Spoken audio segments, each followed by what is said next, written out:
What's up guys, Dan Watson, learningcameras.com, and here I've got the DJI Ronin M, and I've been using this for a couple weeks now, so want to give you a full review of this product, and I know you know a lot about it, so I'm going to kind of get right into it, and let's talk about build quality. Now, I do have some pictures, if you follow us on Facebook, of us actually using this thing, and some of it out in action, so if you want to check that out, you can check out our Facebook page, because we post stuff like that, but let's talk about build quality of this thing. It is built extremely well with some minor things on it. Everything just feels very nice, metal build. I must say that my favorite part is going to be, of the adjustment side, is going to be this right here, because it's got a screw mechanism that makes this unbelievably easy to adjust. Everything can be done without tools. However, these will kind of get a little bit loose over time, and you'll need to tighten these down with an Allen key.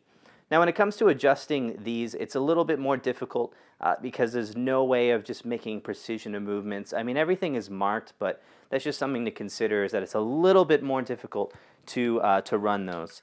And the on-off switch is going to be right on the battery right here. Again, very easy to use, very easy to adjust. Let me turn this thing on. It's not balanced here, but it doesn't have a camera, so it should be pretty good. All right, when this thing is on top of here, you have a stand that comes with it. The stand is really nice. It folds down. It is a bit on the heavy side for a stand. It is nice that it comes with it. It is nice that it holds down. I wish that it had some kind of locking mechanism to keep this from moving like this. Two reasons.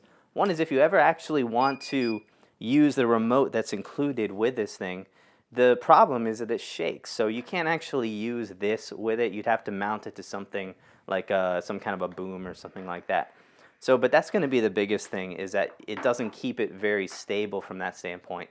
Other than that, it's a good stand. I will say one nice thing is that this does come off and it does fit on your light stand. So this is a normal light stand 5/8 adapter right here. So if you want this not table height but full height and you want to run it at a remote, you can actually do this. I put it on a tripod, or you can put it on a tripod, but I put it on a light stand that I always have with me.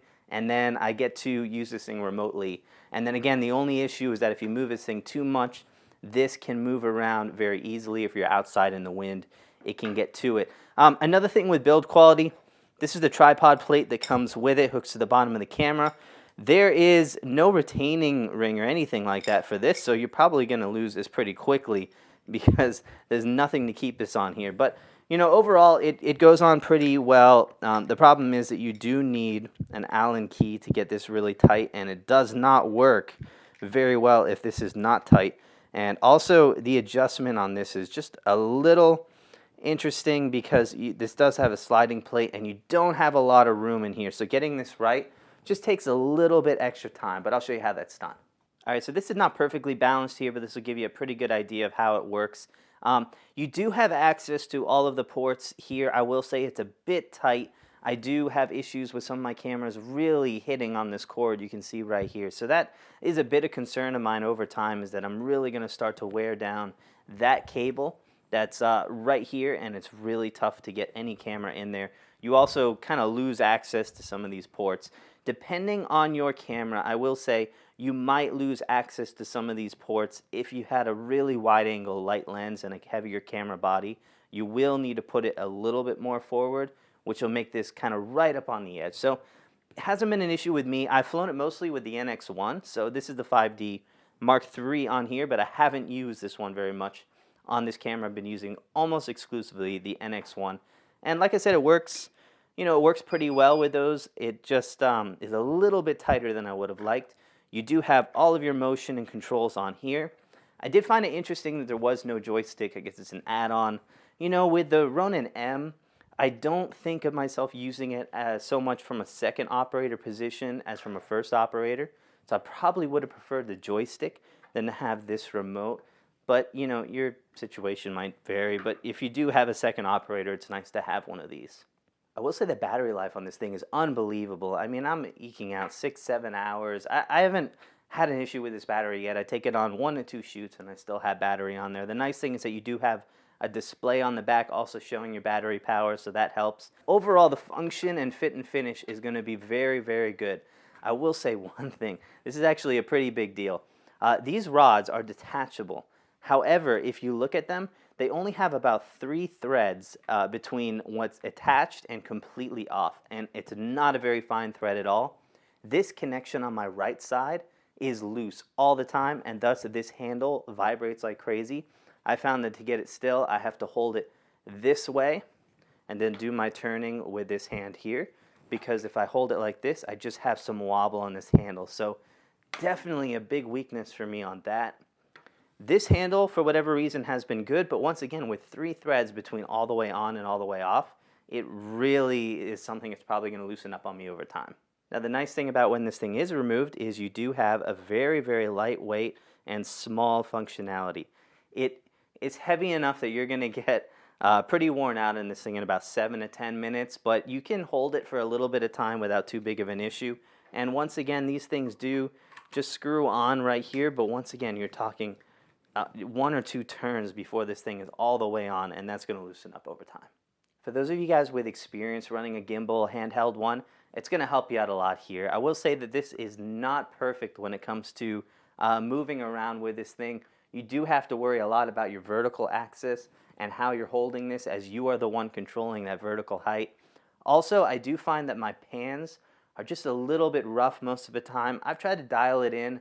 You know, the better you have this thing balanced, the better you have your controls configured, it's going to be it's going to look just a little bit nicer for you and get you there. But that's kind of the thing that I wanted to see with this, is it's not quite to the run and gun point. You do need to rebalance this thing every now and then. It does have an auto balance feature, but I don't find that it works extremely well. So you will need to dial in those settings just about every time that you use this thing, and that'll get you a little bit better on there. And you can set up profiles and things of that nature, so you can have those settings at your availability. It does come with an Android and iOS, or you can download the Android and iOS app.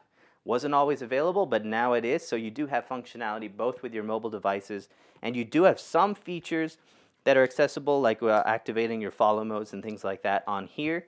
I do wish you had some on the Ronin itself, because you could really use some of that stuff. Once again, I see myself using this more in a single person, and that's how I used it. I did not have a separate operator using this with someone else at the control. So that's something that I've noticed, and something that I would like to have seen, is more controls on the actual unit itself. Now, just like most of your other stabilizers on the market, you can use this in different orientations. You can use it in the briefcase mode. You can also turn it upside down.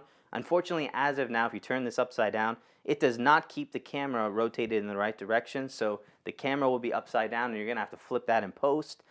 Not a big deal for shooting for yourself, but sometimes I shoot for other people, and giving them footage that's upside down is just kind of weird looking unless they know exactly why the footage is upside down. So I really wish that Ronin would figure out how to have this oriented the right side up when you do take this upside down, like some of the other stabilizers do have. You do have USB outs and some other controllers out right here, so you know, it's nice to see some of those connections. I will say that everything is adjustable pretty much the way that I would like it to be. Again, I wish they all had this adjustment on the back, which is just so simple, and you don't have that, unfortunately, on the top 2 or on the top handles. You can remove this entire thing from the top. They do sell a plate that you can mount this thing. If you wanted to put this up on a boom or something like that, it can be done. It's a very expensive mount. I think it's over $200. So I'm not sure why it's that expensive, considering this is a $1,300 rig with a remote and box and everything like that. So it comes packaged very well. Keep in mind that you are not getting a case with this, so you do need to figure out another way of porting this thing around. However, I will say this thing folds up into nothing, and if you don't have a camera in here, you can see how slim of a profile you can get. And if you remove the side handles and go this way with it, you can pretty much fit this thing in a backpack. So it doesn't have it. If you wanted to carry it as one unit, though, honestly, most of my backpacks fit this thing just fine, and I had no trouble carrying it around. You can see that even though this thing is not balanced at all on here, when I turn this thing on, it will keep it balanced. Now, you're not going to want to run that way, but you do have it availability. It is a little on the noisy side. Even if you have this thing balanced up, you will basically hear it. However, they do have a silent mode, and that does make it whisper quiet. Now, I don't know exactly how much you lose in that, maybe some of the power on the motors, but I pretty much ran that way most of the time. Unless I was outside with no mics or anything like that, I was running in silent mode. But again, you're going to need to use the app in order to enable that. You can't do it via any of the controls on here. I will say the price point on this has really been coming down into the level where I'm starting to use them a bit more for my regular productions and not, just renting it for a big production. This is right to the point where you would pay for, a couple of tripods or a slider, and at 1,300 bucks, it replaces some of that in some cases. I will say this though, it's not going to be perfect. You do have to make sure to balance this thing. It's not as bad as if you had a manual handheld gimbal. It's not quite the run and gun system that I was hoping for. That's not to say it's bad. You can't duplicate this footage any other way for $1,300. It is absolutely impossible for you to get smooth motion like this with anything cheaper and to do it as easily as possible. That said, this is not a silver bullet. It is not going to take away all of your cares and just allow you to turn this thing on and run and gun it. So if that's what you're expecting, we're not quite there yet. However, we've made great strides on this. We're finally down to a price point that, the build quality on here is very good. You can hold some of your larger cameras like a C100 and not have too many issues. I do think they could have gone smaller in some areas for some smaller cameras, so I'd like to see a future Ronin even a little bit tinier on that. And like I said, it's good.